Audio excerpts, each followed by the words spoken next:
Muy bien, queridos hermanos, muy buenas noches para todos ustedes que se están conectando ya a esta hora. Hoy tenemos, como estamos haciendo, llevando nuestros estudios los días viernes en la noche, tenemos nuestra clase de fundamentos. Le damos gracias al Señor por este tiempo que nos permite, que nos ha regalado primeramente la vida y la salud. Vamos a agradecerle por eso. Vamos a cantar una canción, Santa Biblia. La cantamos hace 8 días, la vamos a cantar también hoy, Santa Biblia.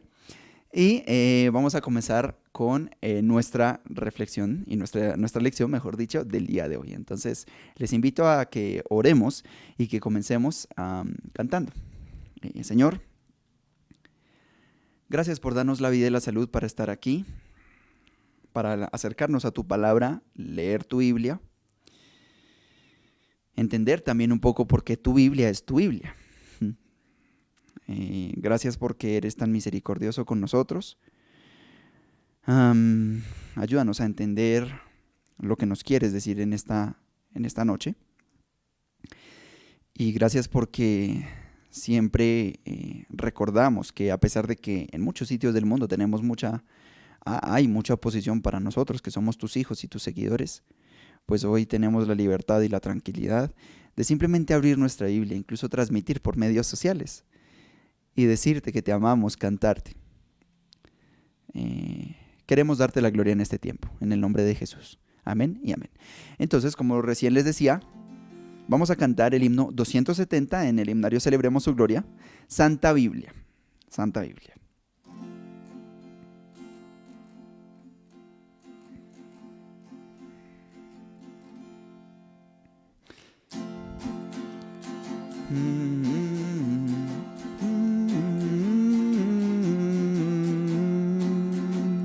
Santa Biblia para mí, eres un tesoro aquí. Tú contienes con verdad la divina voluntad. Tú me dices lo que soy, de quién vine y a quién voy.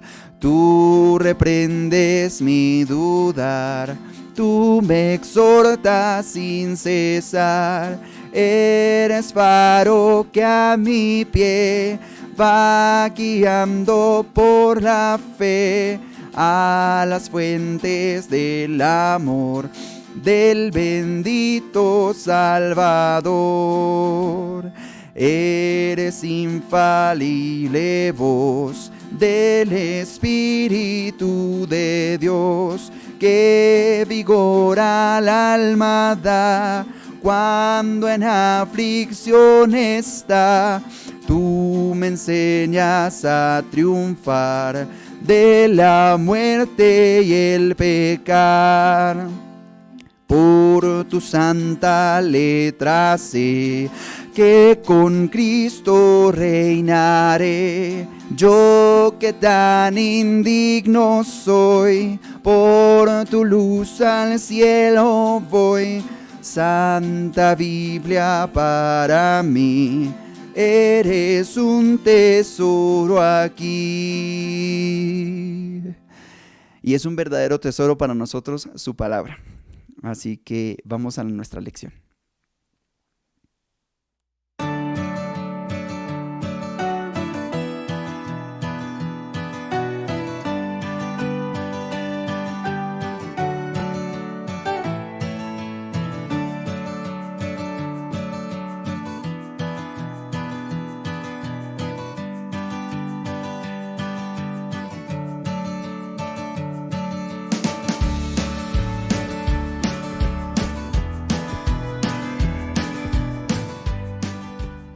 Bueno, queridos hermanos, lo primero es, como ya les decía, darles la bienvenida a cada una de las personas que se están conectando.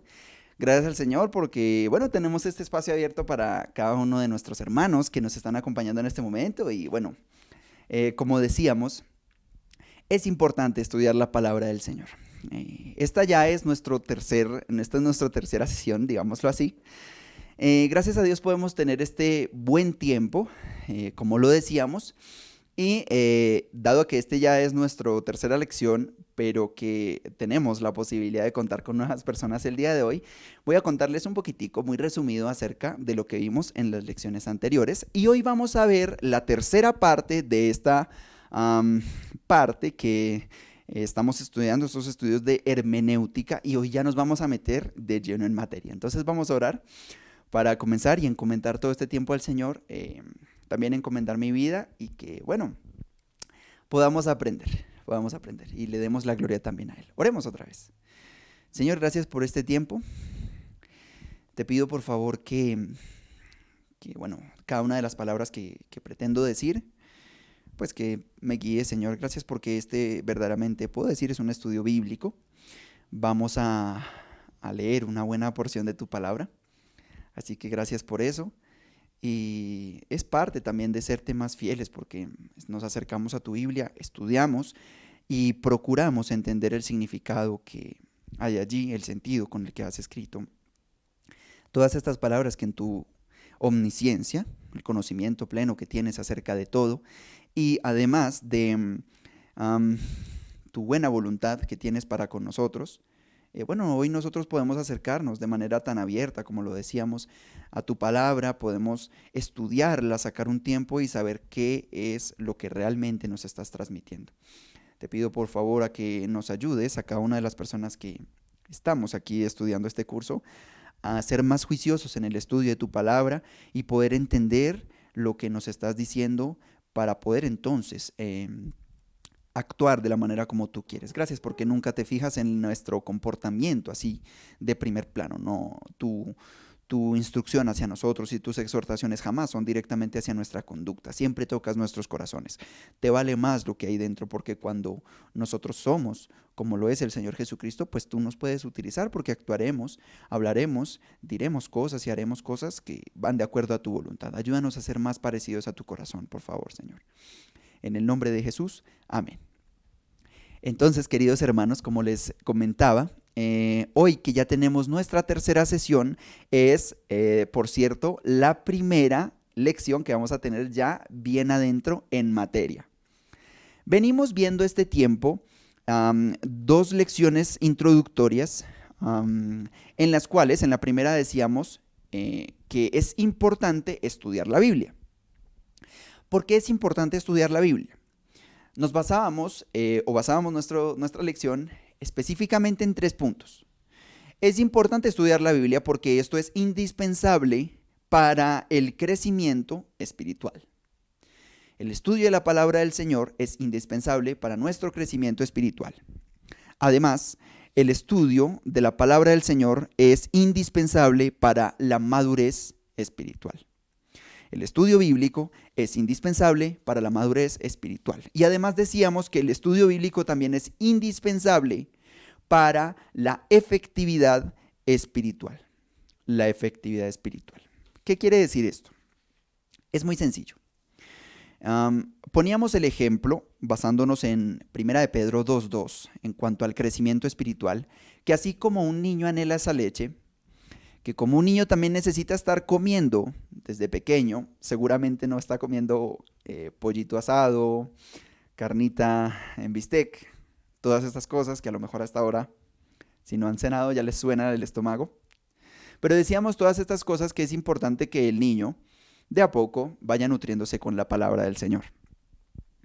Que debíamos tener una buena actitud, un buen deseo y un buen propósito al estudiar la palabra del Señor. Además decíamos que es indispensable también para nuestra madurez espiritual.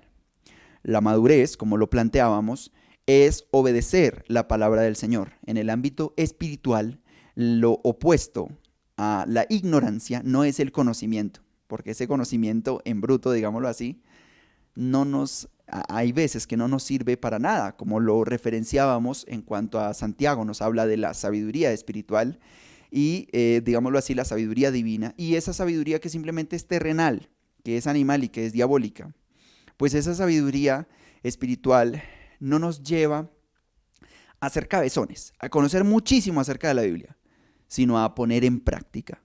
Porque la Biblia, muy lejos de ser un libro de normas, es nuestra comida y nuestro alimento, como lo decíamos, pero además es el principio, digámoslo así, son principios de nuestra vida y son principios divinos.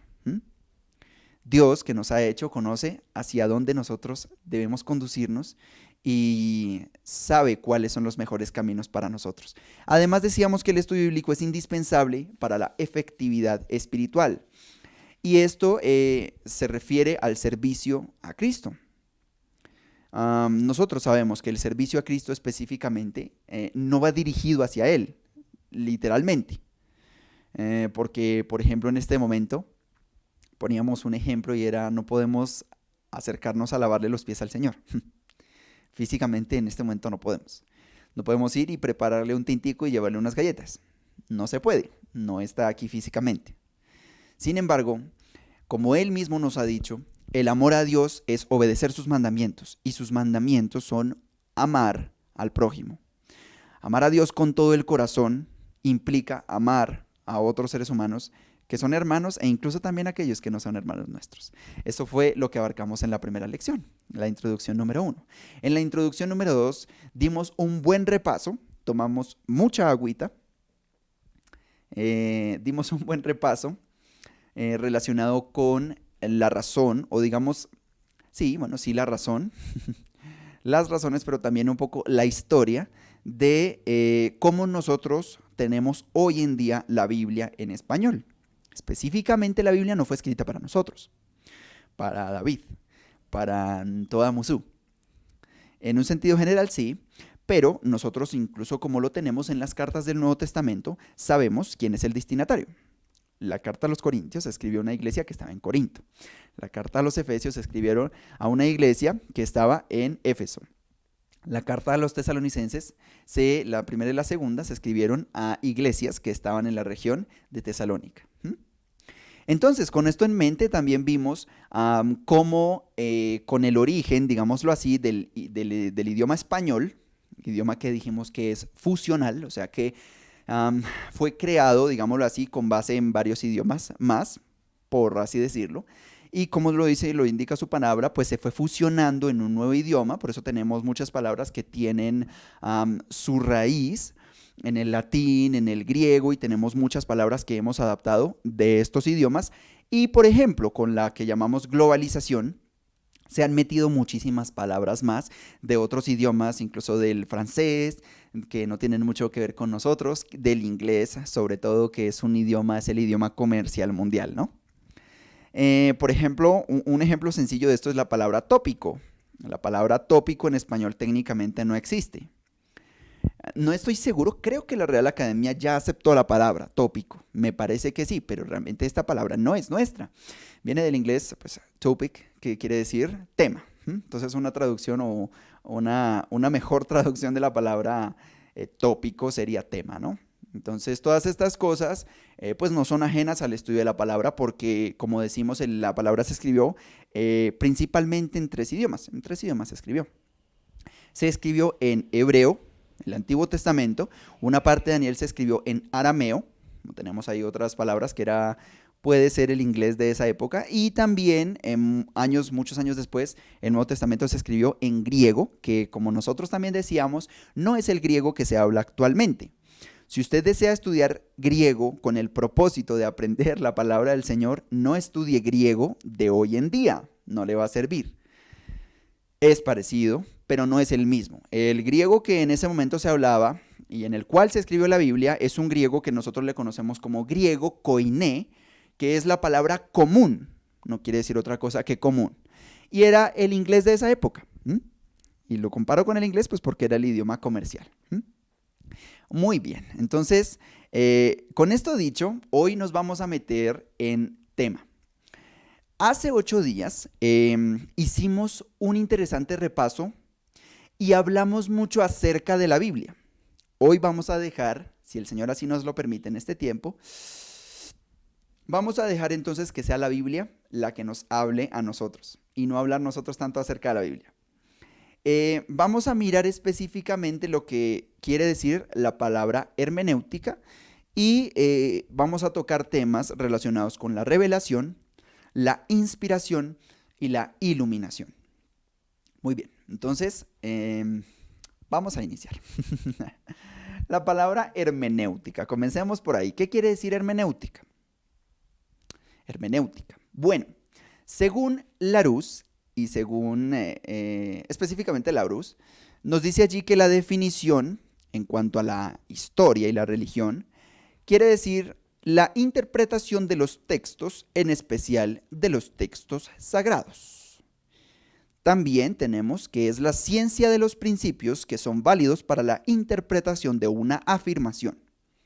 En la teología cristiana es la ciencia de los principios en que se basa la exégesis. Así que esta palabrita es importante también que la miremos. La exégesis no es otra cosa que extraer el significado del texto, entendiendo lo que nos quiere decir, también el sentido de la palabra del Señor. Entonces, la palabra hermenéutica podemos asociarla con la palabra interpretación. Cuando nosotros hacemos una hermenéutica bíblica, o sea, una hermenéutica hecha a la palabra del Señor, pretendemos acercarnos a la interpretación correcta de la palabra del Señor. Esta es la manera de estudiar las Sagradas Escrituras. Muy bien.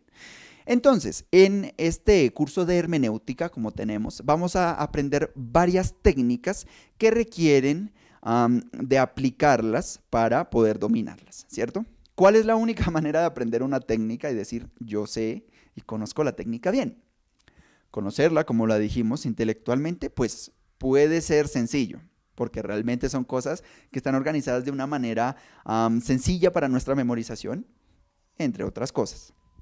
Pero es importante que nosotros pongamos en práctica cada una de estas técnicas. La materia hermenéutica es conocida por tener una carga académica importante. La hermenéutica hay que tomárnosla con mucha seriedad. Nosotros tenemos una serie de barreras, como lo decíamos en las introducciones o en la introducción, que precisamente son las barreras de idioma y de cultura. Precisamente porque el Antiguo Testamento no nos está hablando de nuestra cultura, sino que nos está hablando de la cultura judía, pues obviamente el estudiante de la Biblia se va a empapar de la cultura judía. Asimismo también, cuando nosotros vemos en el Nuevo Testamento todas estas cosas, pues hay principios espirituales que se aplican, como lo podemos observar para los tesalonicenses, para los de Éfeso, para los romanos, pero también para nosotros, porque son principios bíblicos. Permítanme esta afirmación. La Biblia es supracultural. La Biblia, yo no diría que expone una cultura, sino que está por encima de todas las culturas y tiene su manera especial de ser vivida en todas las culturas. Muy bien, entonces, de la palabra hermenéuticos, la palabra hermenéutica podemos asociarla con el arte de interpretar los textos. Nosotros también tenemos allí en Larousse la definición de ciencia. Es una ciencia, pero tiene mucho de arte, porque hay muchas cosas que podemos, digámoslo así, poner en un plano, que podemos entender, que podemos analizar y que podemos estudiar, pero hay algunas cosas que definitivamente se salen de nuestra comprensión, porque lo que estamos estudiando no es un texto de Sócrates o de Platón. Lo digo de esta manera porque en la filosofía esta palabra es muy, muy bien conocida, y la hermenéutica también se puede hacer, por ejemplo, en los escritos de Platón y en los escritos de Sócrates. Bueno. Entonces, cuando nosotros nos acercamos a la palabra del Señor, estamos viendo precisamente eso. Esta es la Biblia, es la palabra de Dios, no es palabra de hombres. Entonces, este término que les estoy diciendo y que también tiene su raíz en la palabra hermeneuo, quiere decir explicar un texto. Fácil, ¿no? Explicar un texto. Entonces, hermenéutica, explicar un texto. Entonces, nuestra clase tiene que ver con la hermenéutica bíblica o cómo interpretar y explicar la Biblia. Entonces, ¿por qué estudiamos nosotros hermenéutica bíblica? Vamos a contestar esa pregunta en esta lección. ¿Por qué estudiamos hermenéutica bíblica? Para entenderlo, primero tenemos que tocar la revelación de Dios al hombre. La revelación de Dios al hombre. Voy a repetir. Hace 8 días hablamos muchísimo acerca de la Biblia. hablábamos de la Biblia del Oso, que la escribió Casiodoro de Reina, y de cómo Cipriano de Valera luego hizo revisiones, incluso por propia sugerencia, digámoslo así, por propia petición de Casiodoro de Reina, de que el texto, para que siguiese siendo vigente, pues tenía que ser revisado muchas veces y ser actualizado a nuestro idioma. Ustedes dirán, bueno, pero es que la Reina Valera no está actualizado hoy a nuestro idioma. Entonces imagínense cómo era la Biblia del Oso. ¿Será que ha cambiado un poquito el español? Bueno, todos los idiomas cambian constantemente. Así que, como una buena sugerencia de Casiodoro en su momento, pues nosotros tenemos que revisar, porque todas estas palabras que a lo mejor en 10 años eran muy comunes, hoy en día no se usan mucho. Hay muchas palabras que entran en desuso, le llamamos anticuadas, e incluso utilizamos ese mismo término para llamar algunas versiones, que es las traducciones anticuadas, y no porque la Biblia sea anticuada, la palabra de Dios sea anticuada, sino porque el idioma en el que, digámoslo así, con el que se utilizó en ese momento, por lo menos en ese presente, pues era fresco, era tranquilo, usaba palabras normales y típicas que hoy en día nosotros no entendemos. Les aseguro que en 10 años las palabras van a cambiar mucho. Es algo que va pasando de a poquitos y es algo que no podemos percibir tan evidentemente, pero que efectivamente va surgiendo. Todo esto lo podemos revisar específicamente, bien detalladito, en el video anterior, como les comentaba, que también está a los 2 videos anteriores a la disposición de cada uno de ustedes. Muy bien. Entonces, el hombre fue el ser supremo de Dios, fue el ser supremo creado por Dios sobre esta creación. ¿Sí me hago entender? Voy a repetirlo. El hombre fue el ser supremo de la creación de Dios sobre la tierra. Dios es nuestro ser supremo, eso es cierto. Pero la tierra fue creada para el hombre. Es bíblico. Primero, ¿qué fue creado? ¿El hombre o la tierra? La tierra. De hecho, el hombre y la mujer fueron la última creación de Dios. Entonces, el Señor incluso, antes de poner así al hombre y a la mujer allí en la tierra, incluso labró un huerto. Hizo un huerto y puso entonces ahora sí al hombre y a la mujer allí. Entonces este mundo fue creado para nosotros. El hombre es la única criatura que fue hecha a la imagen de Dios. Nuestros cuerpos no fueron creados conforme al cuerpo, entre comillas, de Dios, pues porque Dios no tiene cuerpo, Él es espíritu. No que tenga un espíritu, sino que Él es espíritu. Y además, como lo decíamos, pues no posee un cuerpo material. El Señor Jesús ya posee un cuerpo, porque como la palabra misma nos dice, pues el Señor Jesús, la palabra de Dios, Dios mismo se encarnó. La palabra allí en el griego, como nos cuenta Juan, en sus 3 versiones, en Juan, en Primera de Juan, e incluso también lo tenemos allí en el Apocalipsis, utiliza la misma palabra, que sería una palabra como parecida a hizo su tienda entre nosotros. Y pues ustedes saben, en la cultura judía lo que significa una tienda, y es una casita. Digamos, nosotros podríamos decir que Dios puso su casa en medio de la humanidad, en medio de los hombres. ¿Qué tal eso? Interesante. Bueno, ¿saben qué? Pues eso es lo que estamos viendo y por eso estamos hoy aquí, porque esa es la máxima revelación de la palabra. No me adelanto, porque vamos a ver cosas muy bonitas y muy interesantes. Entonces, queridos hermanos, el espíritu es la parte intangible del hombre que fue hecha a la imagen de Dios. O sea, que nuestra parte, que es intangible, es a esa a la que se refiere la Biblia cuando dice que hemos sido creados a su imagen. Quiere decir la mente, las emociones y la voluntad. Muy bien, entonces Dios le dio una mente, o Dios nos dio una mente, un intelecto para conocerle. Dios le dio un intelecto, una mente al hombre, y específicamente se la dio para conocerle. Suena un poco lógico, es demasiado lógico, pero pues si Dios nos usó un cerebro, si Dios nos dio un cerebro, ¿para qué será? Para que lo usemos, ¿no? Bueno, ¿qué tal nos va con eso? Gracias a Dios que podemos utilizar todo nuestro ser o podemos usar todas las cosas que Él nos ha dado para conocerle más. Ese es nuestro propósito. Entonces, queridos hermanos, Dios nos ha dado esto para conocerle, para amarle con nuestras emociones también. Y eso no estoy diciendo que amar es una emoción, sino más bien que nosotros podemos amar también usando nuestras emociones. Y eso es algo muy interesante porque Dios ha puesto su amor en nosotros y ahora nosotros le amamos porque Él nos amó a nosotros primero. Y además puso una voluntad para obedecerle, para obedecerle. Nuestra voluntad la puso para alinearla conforme a la voluntad de Él, ¿ok? Entonces el hombre fue creado para responder a Dios porque Él quería revelarse al hombre y tener una comunión con Él. Antes de la caída, Dios solía hablar con Adán y Eva personalmente y eso es algo que vamos a ver. Entonces vamos a irnos a Génesis 1, 28 al 30. La palabra del Señor nos dice allí: y Dios creó al ser humano a su imagen, lo creó a imagen de Dios, hombre y mujer los creó, y los bendijo con estas palabras: sean fructíferos y multiplíquense, llenen la tierra y sométanla, dominen a los peces del mar y a las aves del cielo y a todos los reptiles que se arrastran por el suelo. También les dijo: yo les doy de la tierra todas las plantas que producen semilla y todos los árboles que dan fruto con semilla. Todo esto les servirá de alimento, y doy la hierba verde como alimento a todas las fieras de la tierra, a todas las aves del cielo y a todos los seres vivientes que se arrastran por la tierra. Y así sucedió. Y allí mismo en Génesis tenemos en el capítulo 2 los versículos 16, 17, 19 y 22.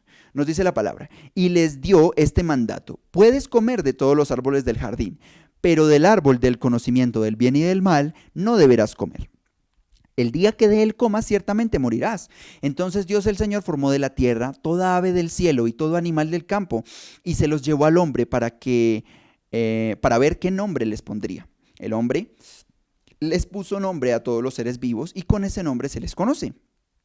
De la costilla que le había quitado al hombre, Dios el Señor hizo una mujer y se la presentó al hombre.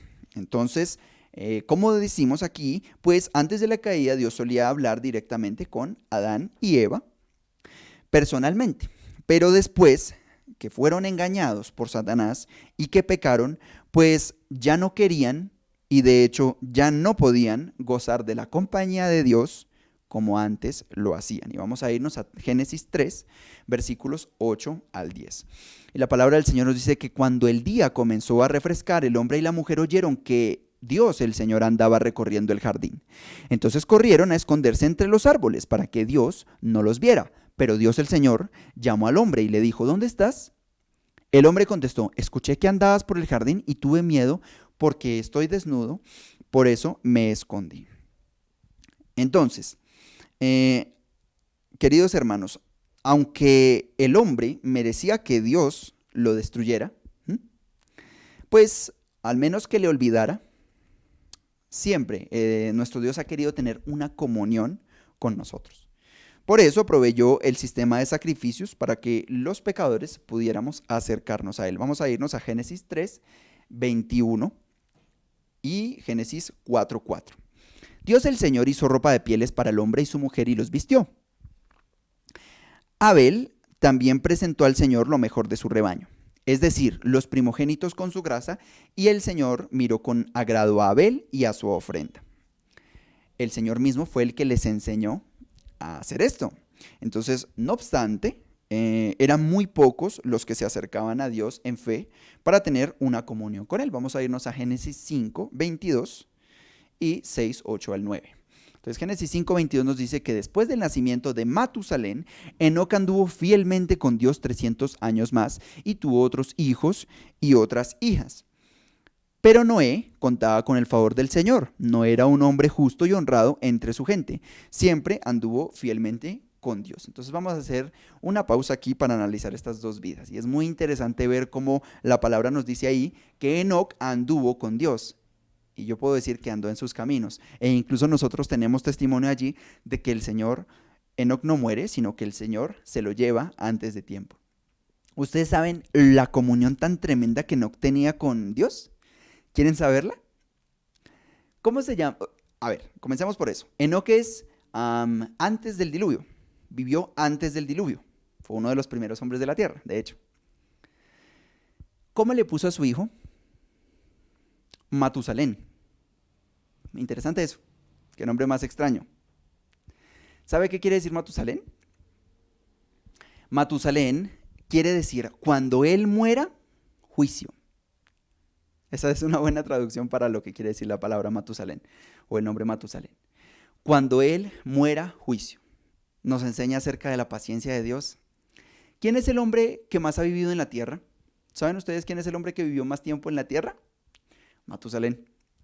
Vivió 969 años. El año 969 de la vida de Matusalén, cuando él murió, fue el año en el cual el diluvio cayó en la tierra, cayó sobre la tierra. ¿Qué tal eso? Fue usado, de hecho, también como testimonio Enoc allí por Dios. Dios usó a Enoc. Matusalén definitivamente nos recuerda la paciencia del Señor, pero también su juicio. En un momento el Señor va a juzgar al mundo y lo va a juzgar con justicia, como estamos viendo en nuestras charlas de Apocalipsis. ¿Qué tal Noé? 100 años de su vida, construyendo un arca para un evento que nunca antes había sucedido. Según la fe y según la lógica humana, no era una labor fácil de hacer. Incluso las instrucciones específicas, como nos relata el libro de Génesis, es que todos esos 100 años que allí duró Noé construyendo esa arca, estuvo testificando, era un testimonio. Las personas de allí tuvieron un gran testimonio y la paciencia del Señor, porque Noé, que estaba haciendo algo diferente, pues a pesar de que venía el juicio de Dios, pues el Señor extendió 100 años más, digámoslo así, 100 años,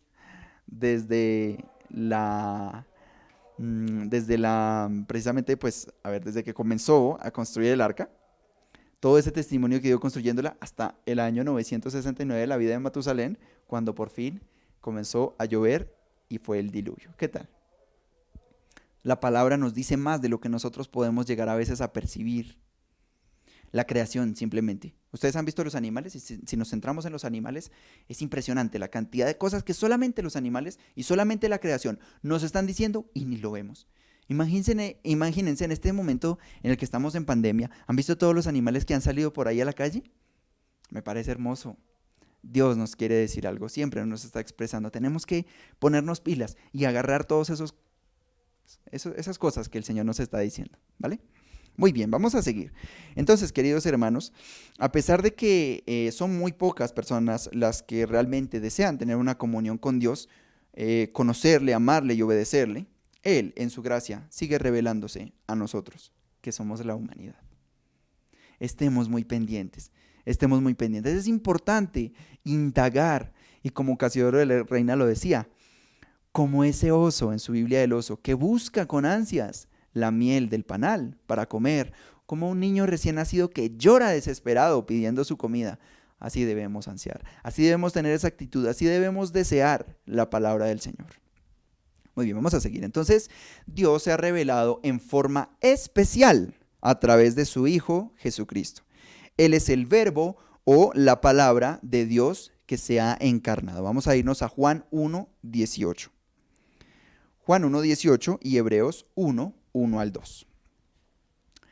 En breve aparecerá en sus pantallas Juan 1:18. Entonces, es muy interesante ver incluso Juan, como recién les estaba comunicando, de ver cómo Juan, allí en el capítulo 1 de Juan, nos comunica cómo el Verbo y la palabra se hizo carne, habitó entre nosotros, que puso su tabernáculo entre los hombres. Y además, Hebreos nos dice que Dios, que nos habló de tantas maneras y de tantas formas en el último tiempo, y su revelación máxima ha sido hablarnos ahora directamente por la boca de su propio Hijo, de Jesucristo. ¿Qué tal? Importante y hermoso, ¿no? Eso es lo que la palabra del Señor nos está diciendo allí. Bueno, por medio de su palabra, la Biblia, también Dios nos está hablando. Vamos a irnos a la primera carta de Juan, capítulo 5, versículos 9 al 12. Aceptamos el testimonio humano, pero el testimonio de Dios vale mucho más. Precisamente porque es el testimonio de Dios que él había dado acerca de su Hijo. El que cree en el Hijo de Dios acepta este testimonio. El que no cree a Dios lo hace pasar por mentiroso por no haber creído el testimonio que Dios ha dado acerca de su Hijo. Y el testimonio es mucha atención, eso es lo que nos está diciendo la palabra, que Dios nos ha dado vida eterna y esa vida está en su Hijo. El que tiene al Hijo tiene la vida. El que no tiene al Hijo de Dios no tiene la vida. Y vamos a irnos allí a Juan 1:18, Hebreos 1 al 2. Y dice, a Dios nadie lo ha visto nunca. El Hijo unigénito, que es Dios y que vive en unión íntima con el Padre, nos lo ha dado a conocer. Y Hebreos nos dice, Dios que muchas veces y de varias maneras habló a nuestros antepasados en otras épocas por medio de los profetas, en estos días finales nos ha hablado por medio de su Hijo. A este lo designó heredero de todo y por medio de él hizo el universo. Entonces no hay necesidad de más revelaciones en este lado del cielo.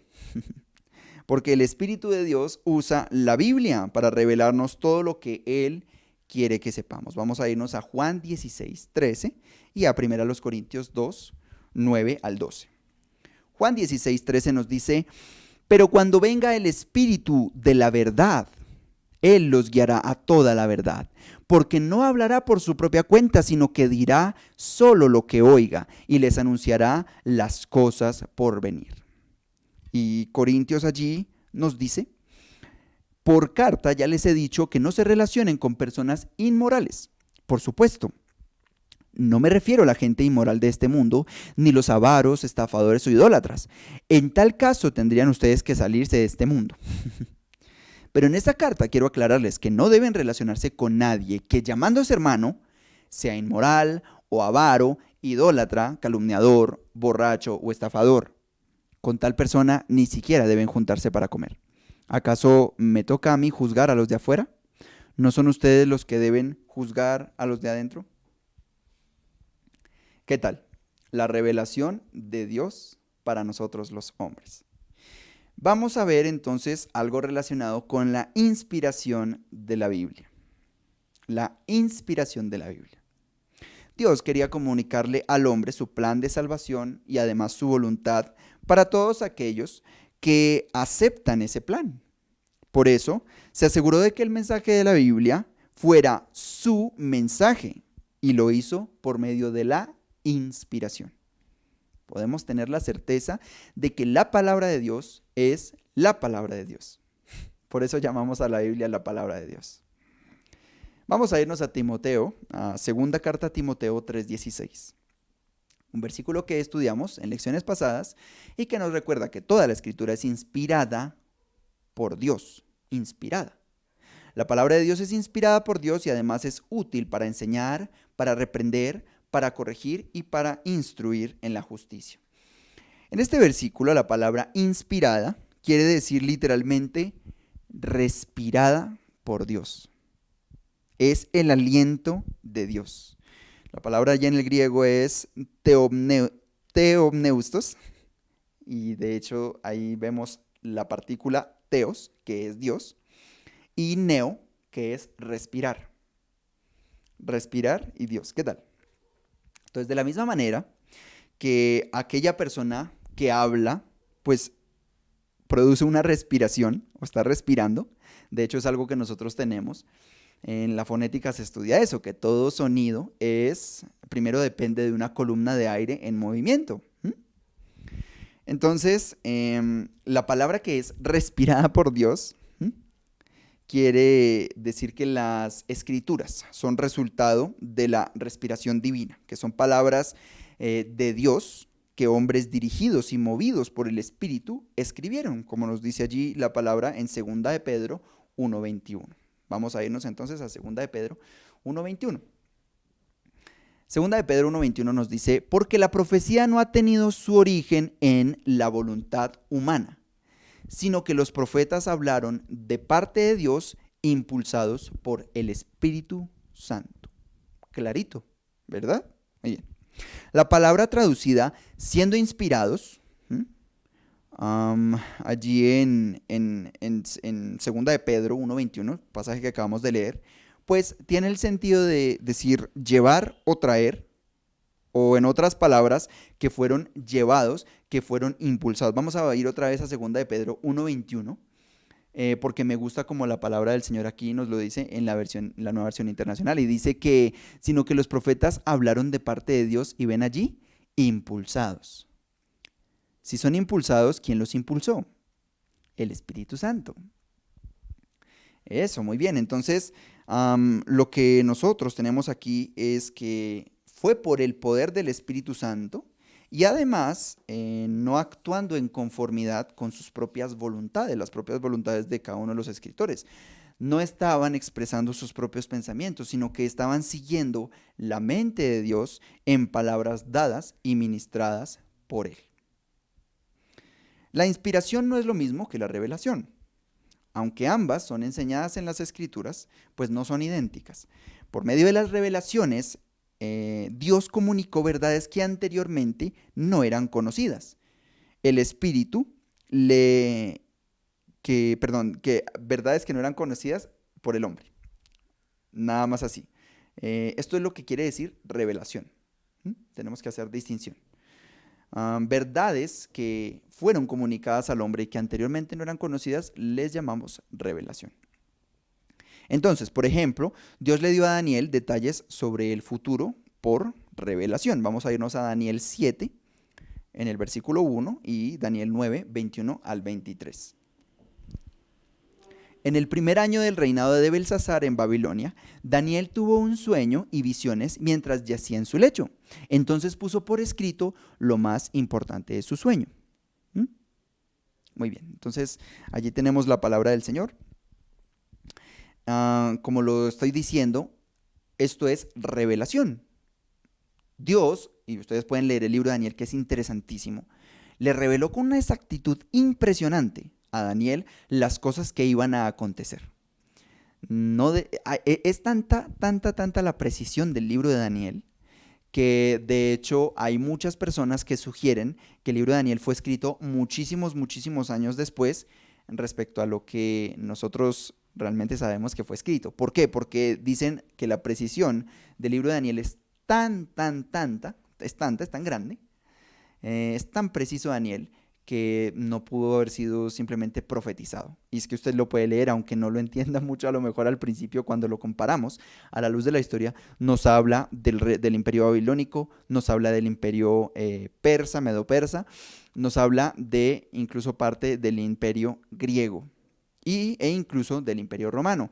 Y lo ilustra a través de revelaciones, como ya lo dijimos, y estas visiones tenían símbolos de animales incluso deformes, con cachos y con cuernos y con cosas distintas, que nosotros si lo comparamos con la historia, pues son cosas que para nuestros días ya sucedieron, pero que cuando las escribió Daniel y cuando Dios se las estaba revelando, pues todavía no han sucedido. Es más, allí en el libro de Daniel tenemos incluso cosas que aún no han sucedido y que van a acontecer, como el último imperio, el anticristo, etcétera, etcétera, etcétera. Y lo plasma, como decía, con una exactitud tan impresionante. Por ejemplo, habla del reino del norte y habla del reino del sur, que esto es pues lo que nosotros conocemos como el imperio medo-persa, que digámoslo así, cogieron o agarraron a toda la tierra de Israel de campo de batalla para pelear entre el norte y el sur. El rey del norte y el rey del sur. Usted va a encontrar muchas veces esa partícula en la parte de la final de la revelación que Dios le dio a Daniel. Entonces esto es un ejemplo de la revelación. Entonces el Espíritu también le inspiró guiándole en cuanto a cómo relatar la revelación por escrito. Entonces le reveló todas las visiones y la profecía y además el Espíritu le inspiró guiándole en cuanto a cómo relatar la revelación y cómo relatarla por escrito. La revelación descubre una verdad mientras que la inspiración vigila la comunicación de esa verdad. El producto final está libre de error y digno de ser designado la palabra de Dios. Como quien dice, en cuanto a la palabra de Dios, Él se lo guisa y Él se lo come. Él mismo la revela y Él mismo la inspira. Ese es nuestro Dios, dejándonos las cosas claritas. Muchos pasajes de la Biblia fueron dictados expresamente por Dios. Este es otro caso que tenemos. Vamos a irnos a Éxodo 31, 18. También allí en 32, 16 y Primera de Crónicas 28, 19. Éxodo 31, 18 nos dice: y cuando terminó de hablar con Moisés en el monte Sinaí, le dio las 2 tablas de la ley, que eran 2 lajas escritas por el dedo mismo de Dios. Esta parte fue el dedo mismo de Dios. Tanto las tablas, como allí el versículo 16 del capítulo 32 nos dice que tanto las tablas como la escritura grabada en ellas eran obra de Dios. Y el primer libro de Crónicas, en el capítulo 28, versículo 19, nos dice que todo esto, dijo David, ha sido escrito por revelación del Señor, para darme a conocer el diseño de las obras. Entonces esto también es parte de lo que tenemos escrito aquí en la Biblia. Una y otra vez el Antiguo Testamento declara que Dios dijo. Vamos a irnos a Génesis 1:3. Y Génesis 1:3, que específicamente nos está contando acerca de la creación, nos dice allí: y dijo Dios, que exista la luz, y la luz llegó a existir. Palabras de Dios. La palabra de Dios tiene poder. No como andan enseñando muchos sistemas muy errados por ahí, de que, sí, es que la palabra tiene poder. La palabra del hombre no tiene poder. La palabra de Dios tiene mucho, mucho poder. Dios habla y las cosas suceden. Así de poderoso es nuestro Dios. Otra expresión frecuentemente que tenemos allí, que encontramos en la palabra del Señor, es que llegó la palabra del Señor a uno de los profetas. Es el caso, allí vamos a ver Jeremías 1, capítulo 1, versículo 2, Oseas 1:1 y Jonás 1:1. La palabra del Señor vino a Jeremías en el año 13 del reinado de Josías, hijo de Amón, rey de Judá. En Oseas 1 nos dice: esta es la palabra del Señor que vino a Oseas, hijo de Beeri, durante los reinados de Usías, Jotán, Acaz y Ezequías, reyes de Judá, y durante el reinado de Jeroboam, hijo de Joás, rey de Israel. Así, más claro no se puede, con fechas y todo. Y allí en Jonás 1:1 nos dice que la palabra del Señor vino a Jonás, hijo de Amitai. Ben Amitai, que es la partícula allí para designar un hijo. Muy bien, entonces en otras situaciones también Dios habló mediante visiones o sueños. Vamos a irnos otra vez a Daniel capítulo 2 y versículo 1. Daniel 2:1. Y nos dice allí: en el segundo año de su reinado, Nabucodonosor tuvo varios sueños que lo perturbaron y no lo dejaban dormir. En el primer año del reinado de Belsasar, según Daniel 7:1, en el primer año del reinado de Belsasar en Babilonia, Daniel tuvo un sueño y visiones mientras yacía en su lecho. Entonces puso por escrito lo más importante de su sueño. Entonces, mediante visiones o sueños, o simplemente apareció el Señor en forma de visión, como fue este caso. También puso sus propias palabras en la boca de sus siervos, los cuales escribieron lo que Dios les comunicó. Vamos a irnos a Jeremías, capítulo 1, versículo 9. Y nos dice que en el primer año del reinado de Belsasar en Babilonia, Daniel tuvo un sueño y visiones mientras yacía en su lecho. Entonces puso por escrito lo más importante de su sueño. A veces los escritores registraron también verdades sin entenderla. Vamos a irnos a la primera carta de Pedro, capítulo 1, versículos 10 al 11. Primera de Pedro nos dice allí nos dice Pedro: los profetas que anunciaron la gracia reservada para ustedes estudiaron cuidadosamente esta salvación. Querían descubrir a qué tiempo y a cuáles circunstancias se refería el Espíritu de Cristo que estaba en ellos, cuando testificó de antemano acerca de los sufrimientos de Cristo y de la gloria que vendría después de estos. A veces las verdades ni las entendían. Aunque Dios dictó en varias ocasiones y en varias maneras exactamente lo que Él quería que escribieran, el procedimiento normal de la inspiración fue diferente. No fue una operación meramente mecánica, sino que el Espíritu Santo controló los pensamientos y los juicios de los escritores de tal manera que ellos pudieron expresar las verdades divinamente reveladas en sus propias palabras. Ellos retuvieron sus propias personalidades y sus propios estilos, y esto es algo que, por ejemplo, en los evangelios nosotros tenemos. Eh, Vemos a Mateo, vemos a Marcos, vemos a Lucas y vemos a Juan. 4 evangelios, 4 escritores diferentes.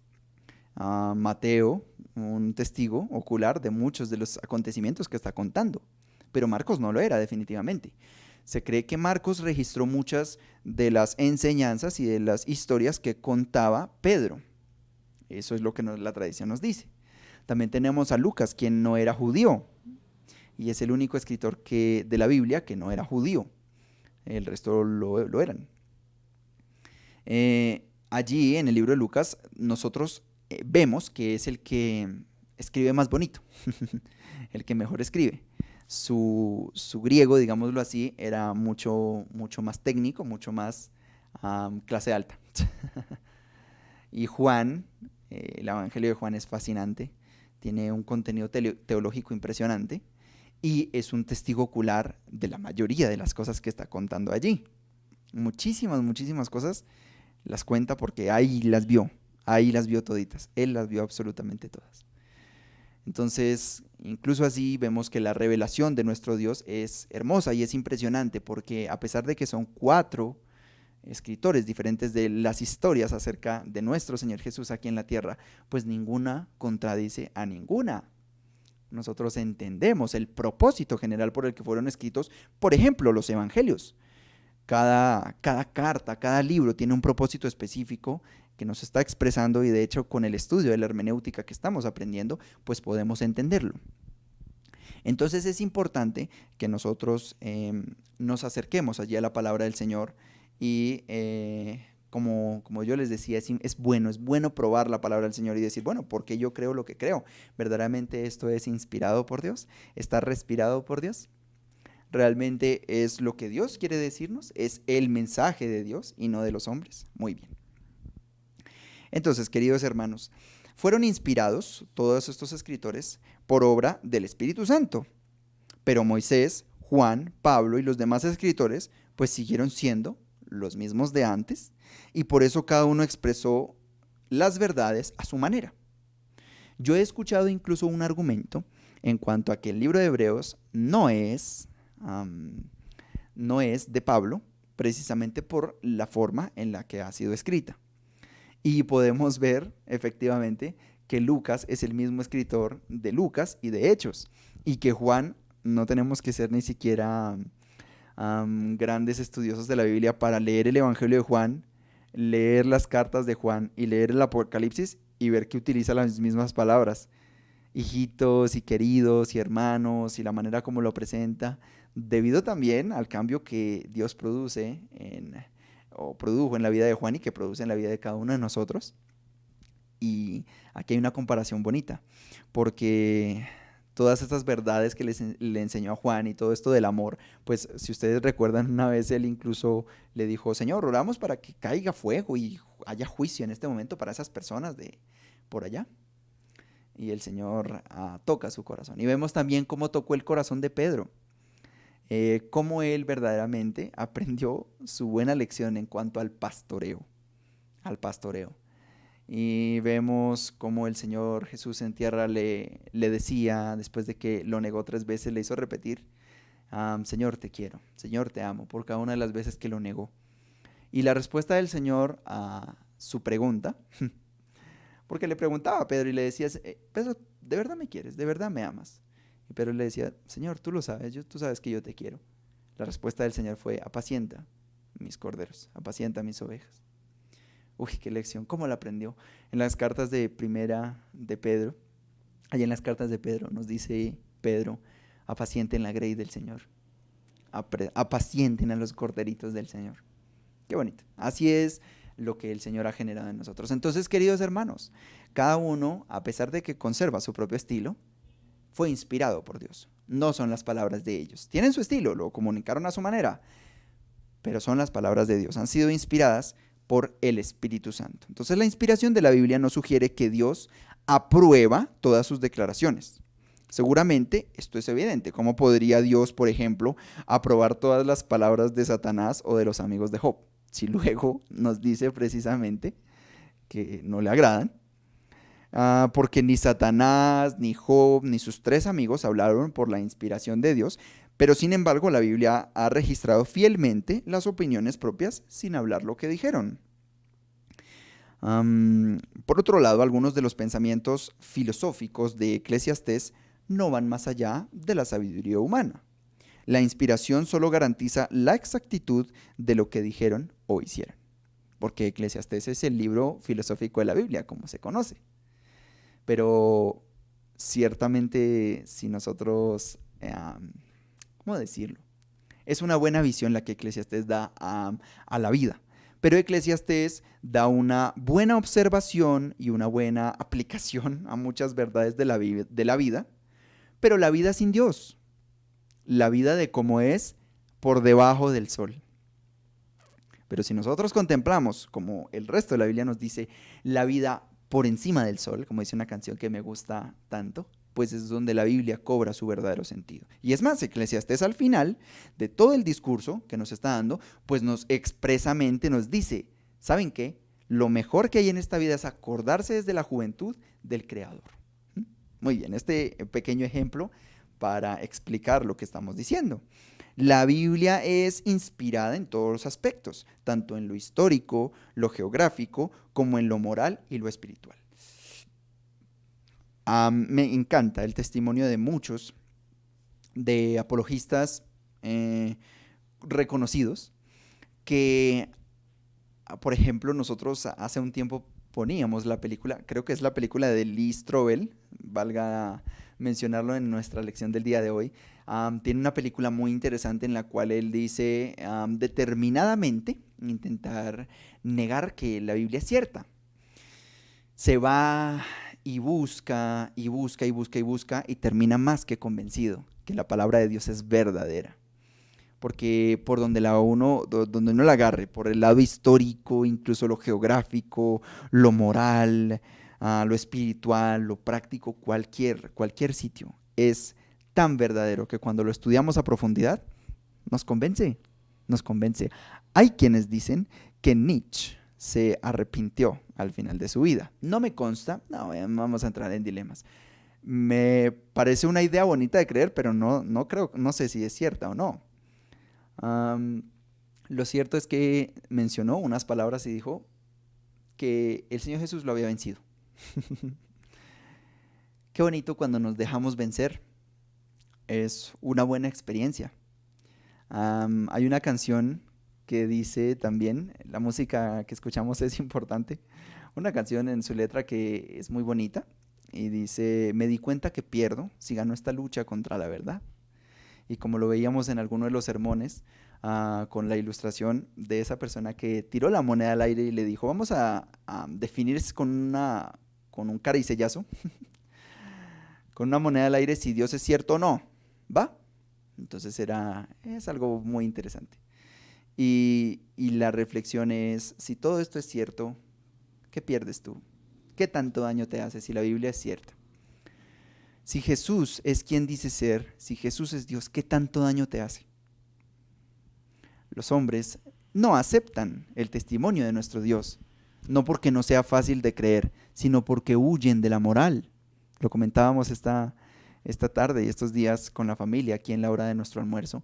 Y verdaderamente cuando la persona huye de Dios, no está huyendo de las grandes verdades que le pueden comprobar que Dios es cierto. Huye de la moral. Huye de la moral. Para mí esa es la manera más rápida de llegar a Dios. A través de la creación la podemos estudiar y la vemos y qué magnífica es. Y podemos componer canciones como What a Wonderful World y luego morir y decir, nah, todo esto es evolución. Increíble, increíble. Perdimos nuestro tiempo aquí. En cambio podemos dejarnos vencer del Señor y decir, yo creo que tú tienes la razón. Porque cuando lo decidimos hacer, les aseguro una cosa, se van a convencer de una manera muy loca. Romanos 12:2 nos dice que efectivamente Dios nos lava nuestra cabeza, que lava nuestro entendimiento y que nos permite conocer cuál es la buena voluntad de Dios, que es perfecta, que es buena, que es agradable, que como Juan nos dice, sus mandamientos no son gravosos. Lo difícil no es hacer una voluntad buena, agradable, perfecta. Lo difícil es no hacer nuestra voluntad para ir a hacer la voluntad de alguien más. Pero es el sentido y es el secreto de la vida. El Todopoderoso vino a vivir por los demás. Sigamos su ejemplo, un reto de todos los días. Continuamos. ¿Qué es lo que es inspirado en la Biblia? ¿Cómo podemos saber si alguna parte de ella es inspirada o no? Bueno, vamos a irnos otra vez a la palabra del Señor. Los escritores del Antiguo Testamento estaban seguros de que estaban registrando la palabra de Dios. Vamos a irnos al segundo libro de Samuel 23, 1 al 3. Segundo libro de Samuel 23, 1 al 3 nos dice que estas son las últimas palabras de David. Oráculo de David, hijo de Isaí, dulce cantor de Israel, hombre exaltado por el Altísimo y ungido por el Dios de Jacob. El Espíritu del Señor habló por medio de mí, puso sus palabras en mi lengua, el Dios de Israel habló, la roca de Israel me dijo, el que gobierne a la gente con justicia, el que gobierne en el temor de Dios. 3 puntos, siga leyendo, se lo animo a leer. Pero nos dice que el Dios de Israel habló, la roca de Israel me dijo, y además dice que el Espíritu del Señor habló por medio de mí, estaba convencido. Y vamos a irnos a Isaías, allí en el pasaje del capítulo 8 y el versículo 1 y 11, que nos dice, el Señor me dijo, toma una tablilla grande y con un estilete común escribe sobre ella. Tocante, o que tiene que ver con, tocante a Maher-Salal Hasbaz. Y el versículo 11 nos dice, el Señor me habló fuertemente y me advirtió que no siguiera el camino de este pueblo. Me dijo, y 3 puntos, y le dijo. Y vamos a irnos a Ezequiel, capítulo 3, y los versículos 4, 7, 10 y 11. Y aquí nos dice, otra vez me dijo, habla Ezequiel, hijo de hombre, ve a la nación de Israel y proclámale mis palabras. Y dice, otra vez me dijo, hijo de hombre, ve a la nación de Israel y proclámale mis palabras. Y del 10 al 11 dice, y luego me dijo, hijo de hombre, escucha bien todo lo que voy a decirte y atesóralo en tu corazón. Qué hermoso. Ahora ve a donde están exiliados tus compatriotas. Tal vez te escuchen, tal vez no, pero tú adviérteles. Así dice el Señor omnipotente. Mi deseo es que como estos escritores del Antiguo Testamento también lo sabían, nosotros cojamos esas palabras y las atesoremos en nuestro corazón. Dios pone sus palabras frente a nosotros. Es muy clarita la Biblia. Está escrito en idioma, en argot de campesinos, en argot campesino, con palabras que entendemos muy bien. Nos habla de los pájaros, de un hombre y sus siervos, nos habla de árboles, nos habla de todas las cosas muy claritas.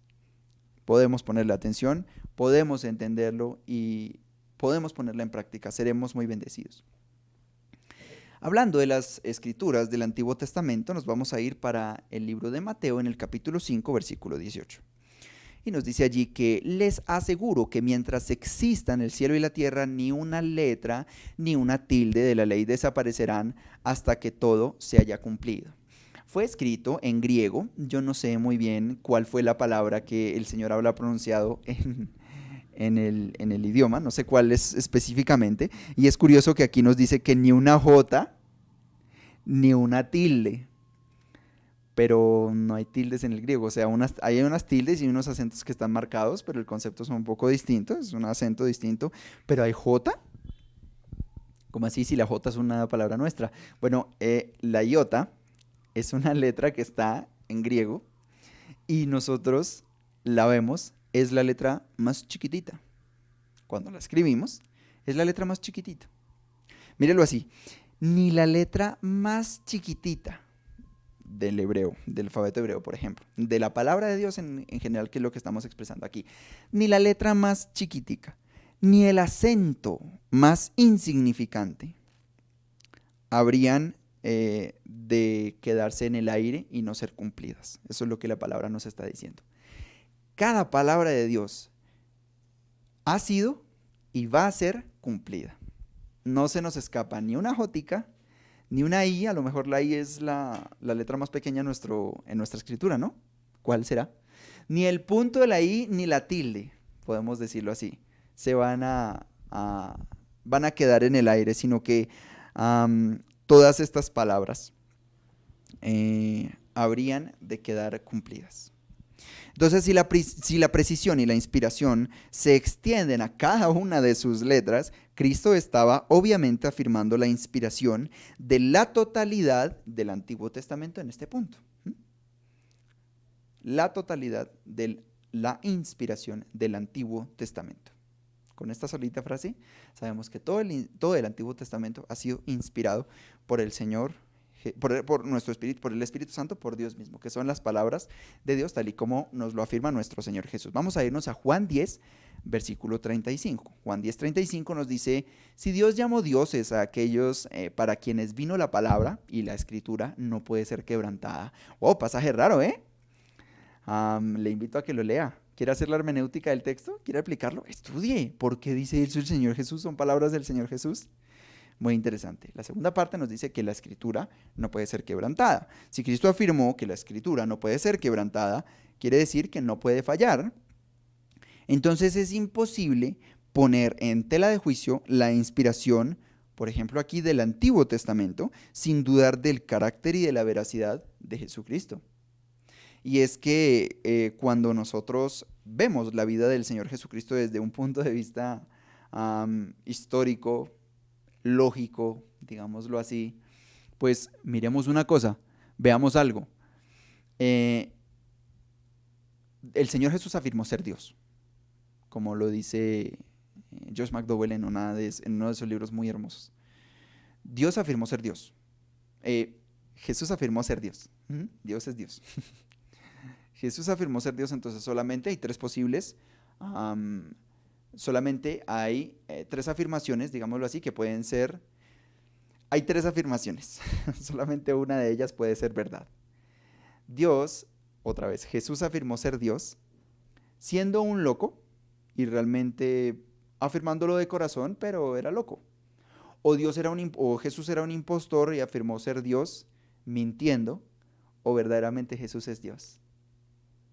¿Y qué es lo que nosotros vamos a creer? Vamos a ver sus actos. El más importante de todos, ¿quién se ha parado de entre los muertos? El Señor Jesús predijo su muerte violenta y además predijo su resurrección. ¿Vamos a creerle? Creámosle al Señor Jesús.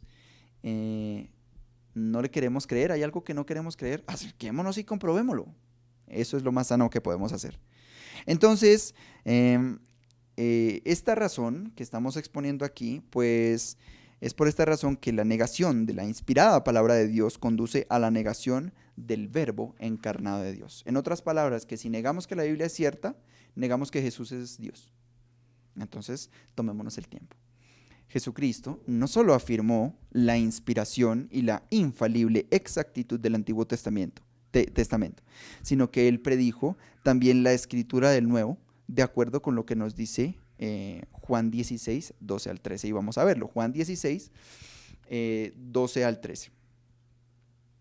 Allí tenemos la palabra del Señor que nos dice: pero cuando venga el Espíritu de la verdad, Él los guiará a toda la verdad, porque no hablará por su propia cuenta, sino que dirá solo lo que oiga y les anunciará las cosas por venir. Entonces los discípulos iban a recibir la verdad procedente del Espíritu Santo después de que Cristo hubiese ascendido a los cielos. Cristo estableció que los discípulos serían los testigos de la verdad y tenemos los diferentes textos de la Gran Comisión en la Biblia. Vamos a ver uno de ellos, vamos a ver el de Hechos 1:8.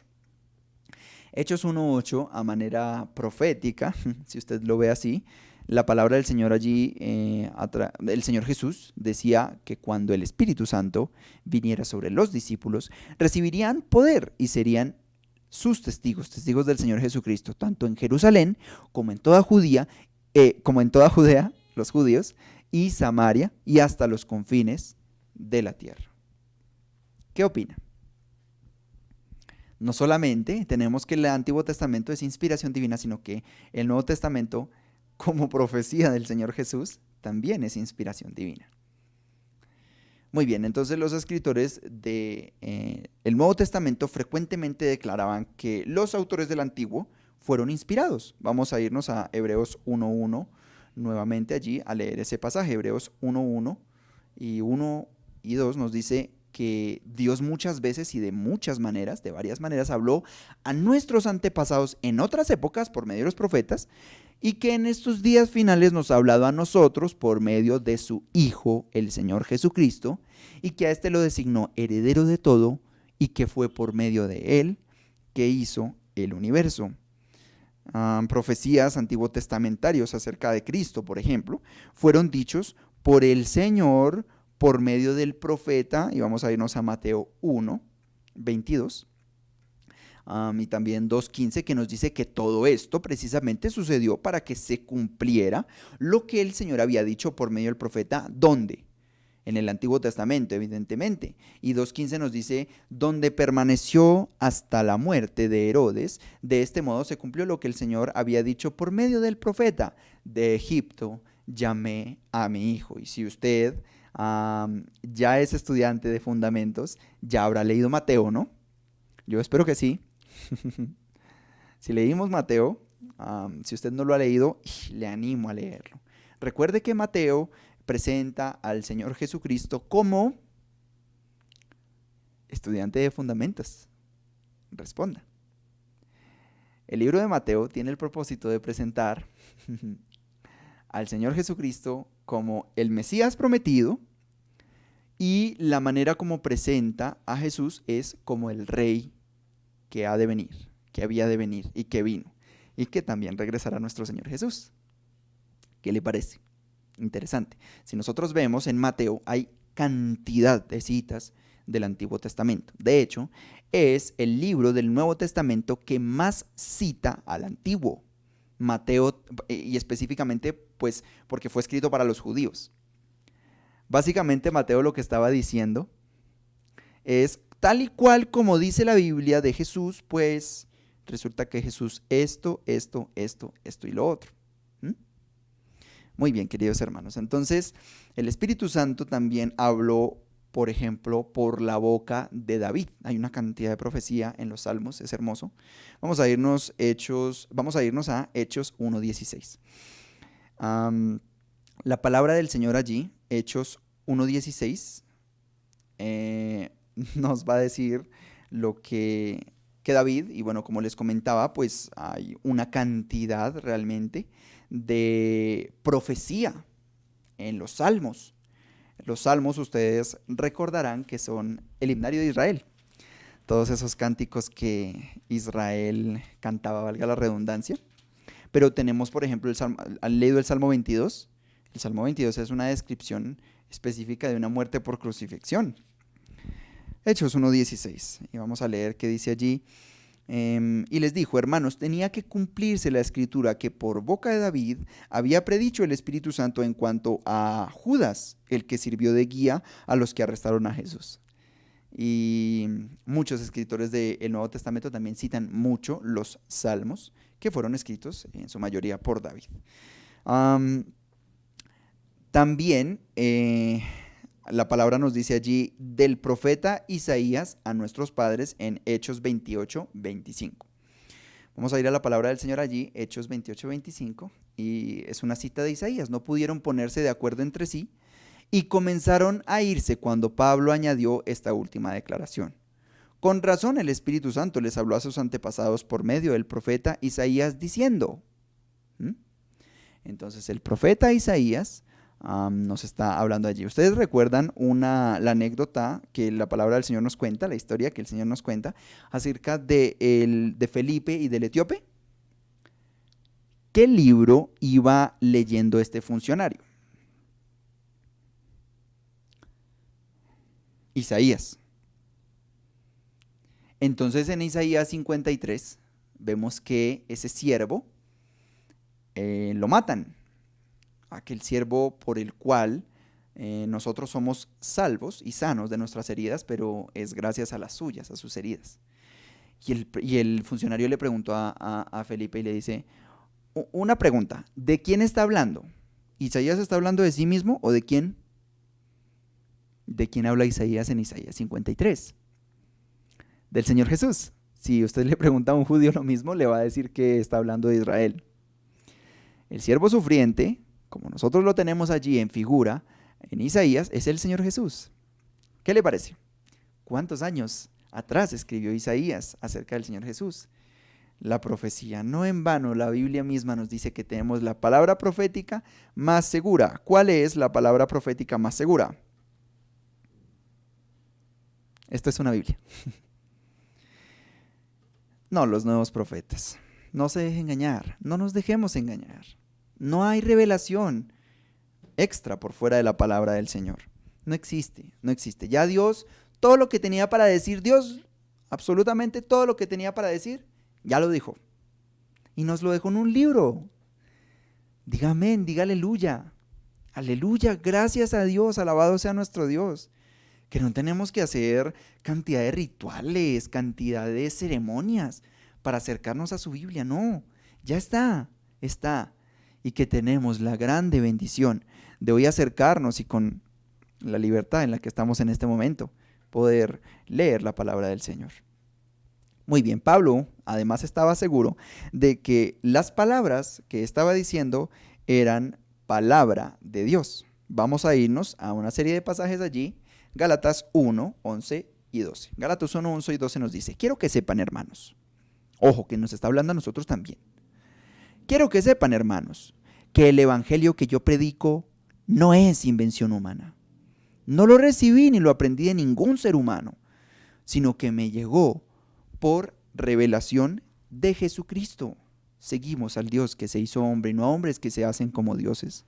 Primero los Corintios 14, 37. Y nos dice allí la palabra que si alguno se cree profeta o espiritual, pues que reconozca que esto que les escribo es mandato del Señor.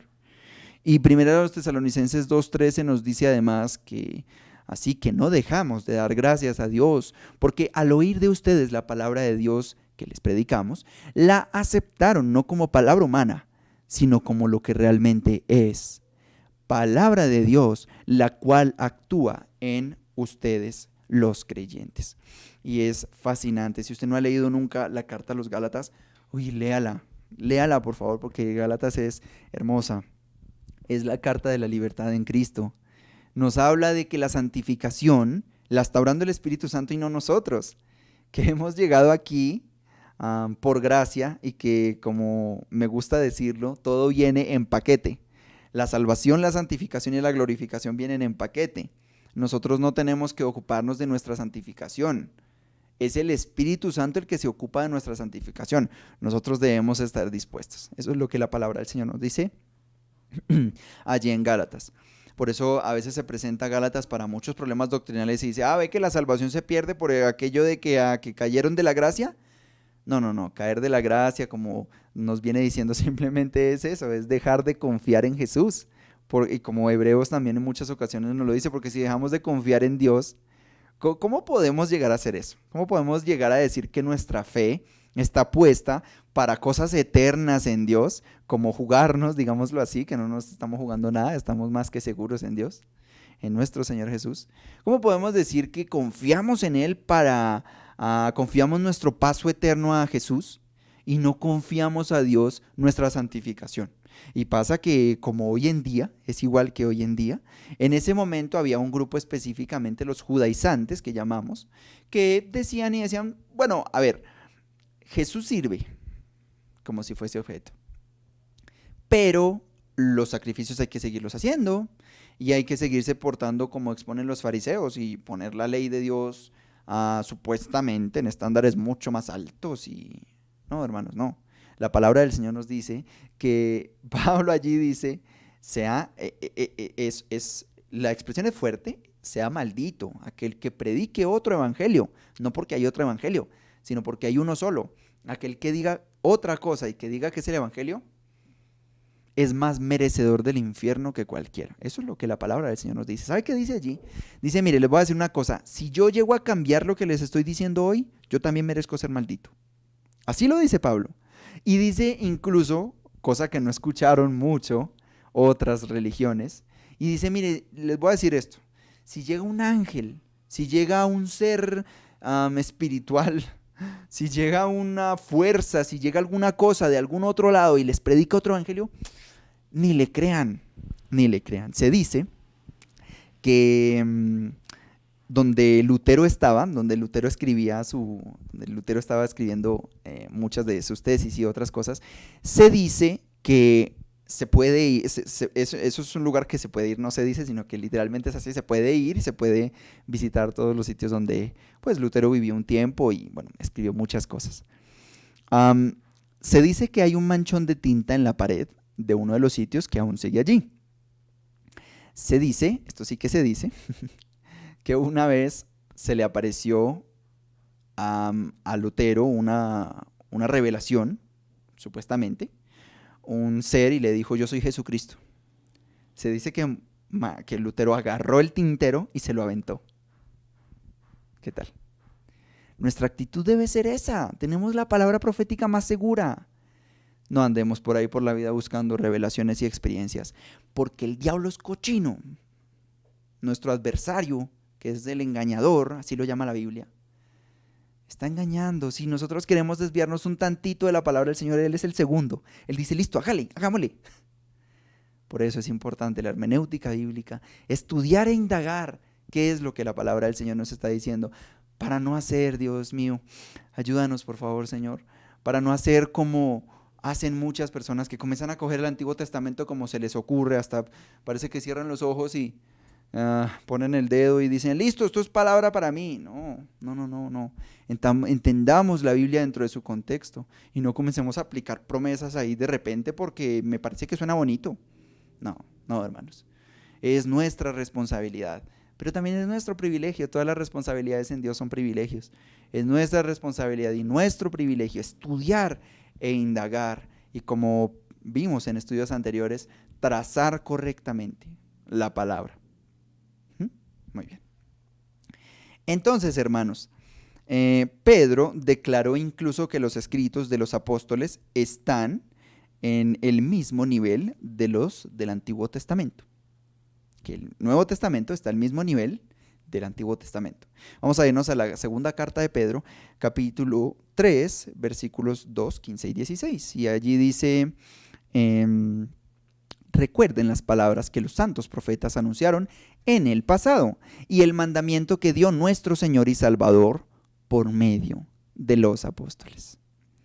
Y el 15 al 16 nos dice, tengan presente que la paciencia de nuestro Señor significa salvación. Qué hermoso, qué bonito. Qué bonito. Y dice, tal como les escribió también nuestro querido hermano Pablo. Qué humildad la de Pedro. Mira, dice con la sabiduría que Dios le dio. En todas sus cartas se refiere a estos mismos temas. Hay en ellas algunos puntos difíciles de entender que los ignorantes e inconstantes tergiversan, como lo hacen también con las demás escrituras para su propia perdición. Y es que, como lo dijimos, la sabiduría de Dios no está llena de rivalidades y de celos. Es la revelación de Dios, es la inspiración de Dios la que nosotros queremos perseguir. Entonces, tomando en cuenta el testimonio de los escritores de los dos testamentos, más el testimonio irrefutable del Señor Jesús, vemos claramente que la Biblia no solamente contiene la palabra de Dios, sino que la palabra de Dios, la Biblia, es la palabra de Dios. La Biblia no solamente contiene palabras de Dios, la Biblia es la palabra de Dios. Saquemos las palabras de su cristianés. Este libro que efectivamente y correctamente llamamos la palabra de Dios es eso, la palabra de Dios, no la palabra humana. ¿Convencidos? Yo anhelo que sí, yo espero que sí, Muy bien, queridos hermanos. La palabra de Dios ha sido inspirada completamente, aún en cada palabra pequeña. Por lo tanto, es verdadera desde su principio hasta su fin y es absolutamente confiable. No existe vida cristiana y vida secular. No existe. La vida es una sola. Y la vida se vive con fe, pero no con fe en la fe, con fe en Dios. Se vive con confianza en Dios, poniendo la confianza en Dios. Hermanos, cada situación, yo quiero aprovechar para decir esto, cada situación que sucede en nuestras vidas es una buena oportunidad de poner cada vez más la confianza en Dios. Nuestra confianza es en Dios para las cosas grandes, bueno, pero ¿y para las cosas pequeñas? Las cosas pequeñas son las que hacen las grandes diferencias. Dios le encanta fijarse de hecho en los detalles. Dios no se fija en las grandes cosas que nosotros hacemos y ni siquiera está persiguiendo eso de nosotros. Dios no nos necesita.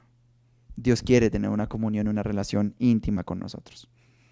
Recapitulemos. Revelación, inspiración. Revelación, inspiración. Vamos a ver ahora el tercer punto y es la iluminación. Y no quiere decir la luz ambiente.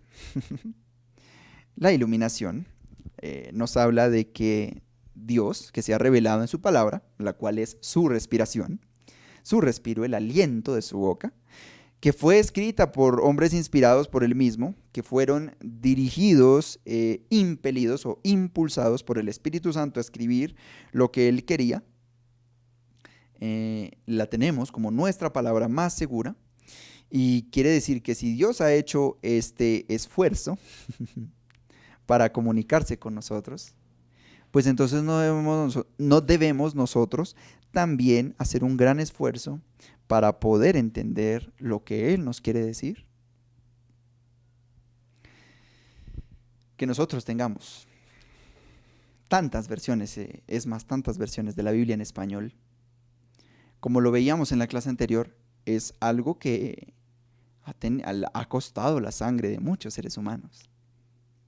Todos los apóstoles, a excepción de como nosotros queremos Juan, tuvieron que morir antes de tiempo, no de muerte natural, profesando que lo que habían escrito, lo que registraron aquí y que lo que insistían tanto en predicar, incluso pasando por tantos sufrimientos, era la palabra de Dios. Todos tuvieron que dar su vida, todos los apóstoles. Nosotros creemos que Juan posiblemente murió de muerte natural. No lo sabemos con exactitud, es posible que sí, pero lo que tuvo que sufrir Juan. El libro de Apocalipsis lo escribió en una cárcel y nos dice allí que estaba en la isla de Patmos, donde estaba encarcelado. Gracias al Señor, porque no se retractaron. ¿Quién moriría por una mentira? Mucha gente puede morir por lo que cree que es verdad, pero ¿quién moriría por algo que cree y que sabe firmemente que es mentira? Nadie. No es el evangelio humano. Es la revelación divina que tenemos hoy en nuestros días, en diferentes versiones si así lo queremos. Gracias a Dios. Gracias a Dios. Este puede ser un momento en el que podemos agradecer a Dios y decirle gracias por revelarnos tu palabra. Ahora, ¿no es importante nosotros esforzarnos también? Porque ya la tenemos aquí en tantas versiones. Ahora no es importante para nosotros esforzarnos para entender qué es lo que Dios nos está diciendo. Yo oro que sea así, yo oro que así sea y que podamos hacer este curso y con la ayuda del Señor y con la ayuda del Espíritu Santo, como lo vamos a ver más adelante también, que es imposible hacerlo sin su ayuda, podamos entender lo que Dios nos ha dejado revelar allí, nos ha dejado revelado allí en su palabra. Todos los creyentes han recibido el Espíritu Santo. Entonces, vamos a ir a la palabra del Señor en 1 Corintios 2:14.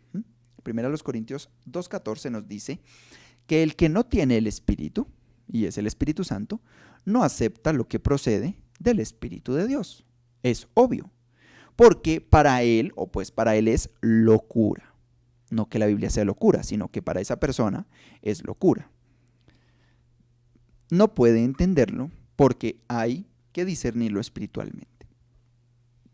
Entonces, queridos hermanos, de hecho, la Biblia de las Américas allí nos dice que el hombre natural no acepta las cosas del Espíritu de Dios porque para él son como necedades y que no las puede entender porque se disciernen espiritualmente. Entonces, ¿cómo podemos llegar a entender las Escrituras y saber lo que Dios quiere revelarnos? Esto es solamente posible mediante la iluminación del Espíritu. No se puede de otra manera. Todos los creyentes hemos recibido el Espíritu Santo y por eso la iluminación está disponible a cada uno de nosotros, con tal que estemos en comunión con Él. Porque las cosas de hecho con Dios, como nosotros aprendemos, se hacen a la manera de Él. Al fin y al cabo es el testimonio de Caín y Abel. ¿Por qué Dios acepta con, con agrado la ofrenda de Abel y no la de Caín? ¿A Dios no le gustaban las frutas? Recuerden que Abel llevó un cordero y Caín llevó frutas. Es más, había para los judíos una ofrenda que era la ofrenda precisamente de vegetales, de los cultivos, de las cosas que ellos tenían. En eso también, de hecho, ellos diezmaban. Y nosotros aquí lo que vemos y la explicación es que Abel se acercó de la manera correcta a Dios. Es más, Dios tiene, o sí, puedo decir que tenía, porque ya se cumplió, tenía un propósito específico con que los judíos sacrificaran un cordero una vez al año, en el día específico, en el sitio específico incluso. Am, Debemos investigar y probar también, como la palabra nos sugiere, lo que es agradable a Dios, comprobar lo que es agradable al Señor. Al leer la palabra, el Espíritu Santo nos está enseñando y nos enseña, nos da entendimiento y nos da comprensión espiritual del pasaje. Vamos a irnos a varios versículos y vamos a ir específicamente primero a la palabra del Señor allí en 1 Corintios. 1 Corintios en el capítulo 2 y el versículo 13, 2:13 nos dice que esto es precisamente de lo que hablamos. No con las palabras que enseña la sabiduría humana, ojo, sino con las que enseña el Espíritu de Dios, el Espíritu Santo, de modo que expresamos verdades espirituales en términos espirituales. Vamos a irnos ahora a Juan 16:13. Juan 16:13 nos dice, pero cuando venga el Espíritu de la verdad, Él los guiará toda la verdad, porque no hablará por su propia cuenta, sino que dirá solo lo que oiga y les anunciará las cosas que han de venir por venir. Y finalmente, 1 Juan 2:27 nos dice que en cuanto a ustedes, la unción que de Él recibieron permanece en ustedes y no necesitan que nadie les enseñe. Esta unción es auténtica, no es falsa, y les enseña todas las cosas. Permanezcan en Él tal y como Él les enseñó. Tenemos la unción del Santo. La unción del Santo Espíritu de Dios. Ahora sí, esto sí es la unción del Espíritu Santo. Hay un sitio aquí en nuestro país, en nuestra ciudad. No lo he leído, pero dicen y atestiguan personas que han entrado allí, a ese sitio. No es más que otra cosa, y me duele llamarlo así, falsos hermanos, más bien son como medio primos y a veces ni familiares tan cercanos. No son hermanos, que no es diferente a un templo pagano y dice ese templo gigante, se dice que en la entrada dice peligro, altos grados de unción. Que alguien les aviente una Biblia. Nosotros tenemos la unción del Santo Espíritu de Dios. Podemos ser iluminados por el Espíritu Santo. ¿No le parece eso hermoso? Las palabras que los grandes teólogos, que los grandes investigadores de la Biblia, permítame esa ilustración, todas esas palabras que han sido reveladas en su momento a esas personas, por medio del Espíritu Santo nosotros la tenemos a la disposición. Dios trabaja tanto nuestra actitud. ¿Está leyendo demasiado un mismo pasaje que no entiende? Pregúntele al Señor por su corazón. Yo no conozco manera más efectiva. A veces no es lo que queremos saber, sino para qué lo queremos saber. Dios mío, revélame tu voluntad. ¿De verdad la quieres hacer? Parece que nos dijera el Señor Jesús así. Cuando nosotros somos más parecidos al Señor Jesús, que es la obra que el Espíritu Santo está haciendo en nosotros, tenemos un indicador para saber si vamos por buen camino. ¿Queremos hacer la voluntad de Dios? O más bien estamos intentando hacer nuestra voluntad. Están siéndole gravosos, como la palabra del Señor nos lo dice allá en 1 Juan, que los mandamientos de Dios no son gravosos, o sea, no son difíciles de cumplir. Están siendo difíciles de cumplir los mandamientos del Señor para ti, para mí. Yo lo digo también para mí. Soy culpable de lo que les estoy diciendo. Hay veces que me cuesta. ¿Qué tal el amor al prójimo? Ese es el amor a Dios. Eso es lo que la palabra de Dios nos dice. Que el amor a Dios es amar al prójimo. ¿Qué estaría haciendo Jesús si estuviera aquí en la tierra? Hágase esa pregunta. ¿Dónde estaría? ¿Con quién? ¿Haciendo qué? Estaría amándonos. Amarnos no es agradarnos, no es consentirnos y ay, tan bonito. No. Jesús amaba a los fariseos cuando les dijo, son unos hipócritas. Son unos hipócritas. Eso es el amor. Eso también es el amor. ¿Mm? ¿Qué tal? Es el amor que Dios ha puesto en nuestros corazones. Tenemos la unción del Santo, digámoslo. Lo opuesto a la ignorancia en el ámbito espiritual no es el conocimiento. No es un conocimiento vacío. No es sabiduría humana. Es la sabiduría divina que nos constriñe. La palabra del Señor nos dice que Jesús dijo que allá afuera los no creyentes nos iban a reconocer. No por lo mucho que sabíamos, no por lo muy intelectuales que éramos, sino por el amor que mostrábamos para con nuestros hermanos y también para con los del mundo. Podemos amar. No es lo mismo que consentir. Todos los creyentes hemos recibido al Espíritu Santo, lo voy a reiterar. Por eso la iluminación del Espíritu Santo está disponible a cada uno de nosotros que estamos en comunión con Él. Sin embargo, la iluminación tampoco es algo automático, sino que es el resultado de dejarse guiar por el Espíritu a través del estudio serio de la Biblia. Y es que Gálatas, por ejemplo, como lo venía diciendo, nos dice que es el Espíritu Santo el que hace la obra, pero que nosotros tenemos que dejarnos. Y ponemos un ejemplo, digámoslo así, de una persona que está haciendo un vaso de barro. Alfarero, se me había ido el término, un alfarero que hace un vaso de barro y es la misma manera, el barro no se está quejando y el barro está siendo moldeado y hay veces que duele que el Señor, el gran alfarero, nos moldee, pero lo importante es dejarnos usar, dejarnos usar, dejarnos tocar, dejarnos moldear por el Señor. Si nosotros nos dejamos guiar por el Espíritu, entonces nuestra actitud es estudiar de manera seria la palabra del Señor. Y vamos a ir a cada uno de estos pasajes aquí para comprobar que es así. Vamos a irnos a Juan 5:39 para animarnos a hacer un estudio serio de la palabra del Señor. Juan 5:39. Juan 5:39. ¿Lo tenemos allí? ¿Sí? Muy bien. Ustedes estudian con diligencia las Escrituras porque piensan que en ellas hallan la vida eterna. Ojo, palabras del Señor Jesús, y son ellas las que dan testimonio en mi favor.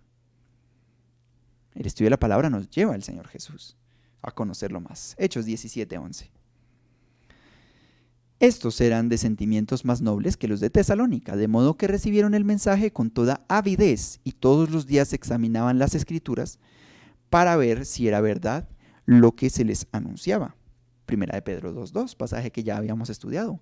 Deseen con ansias la leche pura de la palabra como niños recién nacidos. Así, por medio de ella crecerán en su salvación. Romanos 15:4.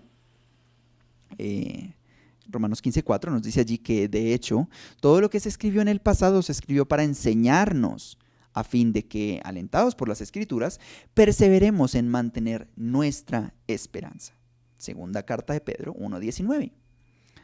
Tenemos allí la palabra y nos dice que esto ha venido a confirmarnos la palabra de los profetas, a la cual ustedes hacen bien en prestar atención como a una lámpara que brilla en un lugar oscuro, hasta que despunte el día y salga el lucero de la mañana en sus corazones. Y finalmente Colosenses 3:16, y mucha atención, y dice que habite en ustedes la palabra de Cristo con toda su riqueza. Instrúyense y aconséjense unos a otros con toda sabiduría. Canten salmos, himnos y canciones espirituales a Dios con gratitud de corazón. Para concluir, en cuanto a la Biblia, la revelación se relaciona a su contenido o material, la inspiración al método de registrar ese material y la iluminación al significado o a la comprensión de este material. Voy a repetirlo, es importante. En cuanto a la Biblia, la revelación se relaciona a su contenido material, la inspiración al método de registrar ese material y la iluminación al significado o comprensión del material. Estudiamos la hermenéutica bíblica porque debemos comprender la revelación de Dios a nosotros en su palabra. Las pautas de interpretación nos ayudarán a estudiar y luego comprender claramente lo que Dios nos ha concedido, que es su palabra. Señor, gracias por este tiempo que nos has regalado. El acercarnos a ti es un ejercicio espiritual. No podemos, Señor, aunque quisiéramos y usáramos todos los recursos que disponemos, salvarnos. Tú eres el que nos salva y además nos santifica y además un día estaremos contigo. Gracias por tus palabras que has dejado aquí. Más clarito no se puede. Yo pido por mí y por cada uno de mis hermanos, para que nos dé, Señor, esa sed que nos hace falta. En las mañanas a veces dedicamos un ratico al estudio de tu palabra y ya, ese fue todo nuestro estudio. Qué cantidad de verdades que hay reveladas en tu palabra y que son tan prácticas y que nos sirven para nuestro día a día. Danos por favor esa sed y al Espíritu que está en nosotros. Gracias por el Espíritu Santo, que es Dios, y que nos revela y que nos recuerda, como tu palabra lo dice, todas las palabras del Señor Jesús. Ayúdanos a ser temas fieles en el estudio de tu palabra. Gracias por estas bendiciones que son nuestras responsabilidades y nuestros privilegios. Amén. Muy bien. Queridos hermanos, viene nuestra tareita. ¿Recuerdan lo que les dije es relacionado con la hermenéutica? Tiene una carga académica interesante. Todavía no comienza. Tranquilos, todavía no comienza. Sin embargo, vamos a hacer una cosa. Para las personas que nos acompañan desde hoy, que quieren hacer parte de las calificaciones, también de sus tareas, que quieren que su material sea calificado, como les decía, quiero que por favor me envíen un WhatsApp. Ya vi de alguien que me está enviando ahí esta solicitud y que quieran entrar al curso, que quieran ingresar a Fundamentos, que quieran, repito, ser calificadas sus tareas, que me escriban para poderlos meter al grupo de WhatsApp, que ustedes hagan parte allí del grupo, que se enteren de todas las noticias y de todas las cosas, y además esto implica que en las transmisiones en vivo es el método más rápido por el cual nos podemos comunicar.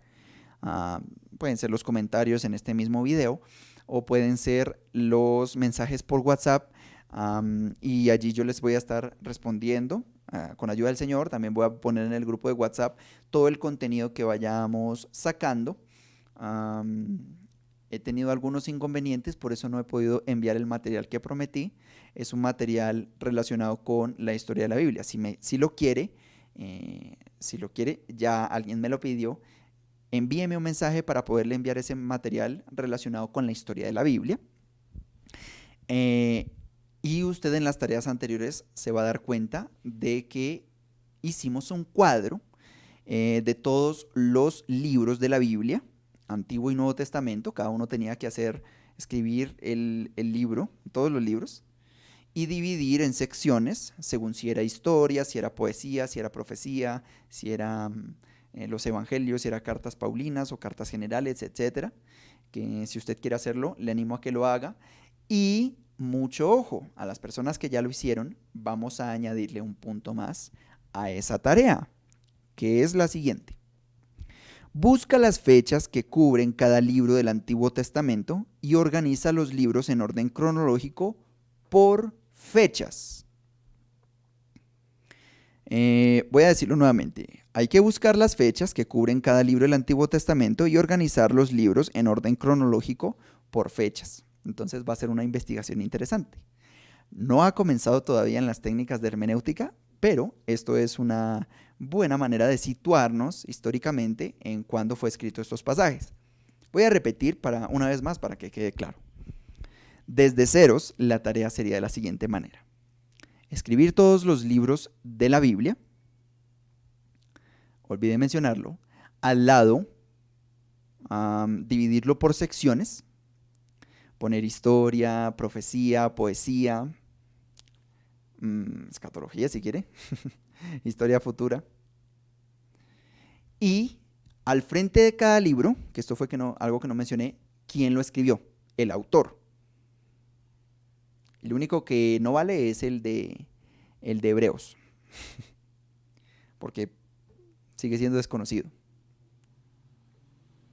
Y ahora, el siguiente punto de la tarea es ahora organizarlos en orden cronológico. Si usted lleva todas sus tareas hasta este punto, esto es lo que tiene que hacer. Organizar en orden cronológico los libros del Antiguo Testamento por fechas. ¿Listo? Muy bien, queridos hermanos. Le doy muchas gracias al Señor por este tiempo que nos permite tener, por cada uno de ustedes que nos ven así, sin estar, digámoslo así, sin haber estado en las introducciones oficialmente. Les invito a que hagan parte también de las introducciones, de que lean los libros y que por favor entonces me escriban los que quieran participar de este estudio, de fundamentos, que me escriban si quieren hacer parte. Y si no, pues vamos a estar compartiendo el enlace por el grupo de oración también, como lo vamos a hacer, compartir el enlace en el grupo de oración, en el grupo de fundamentos, y vamos a transmitirlo así para que usted se pueda nutrir de la palabra del Señor y en estas técnicas que nos permite pues el Señor estar estudiando, que es precisamente para interpretar correctamente la palabra del Señor. Esto es algo que nos incumbe a todos, Gracias por estar este tiempo y les animamos a que sigan haciendo sus tareas, portándose juiciosos, colocando sus comentarios de todas las cosas que tengan como pregunta, que no entiendan, y nos vemos así en este espacio, si el Señor lo permite, en 8 días. Que el Señor les bendiga.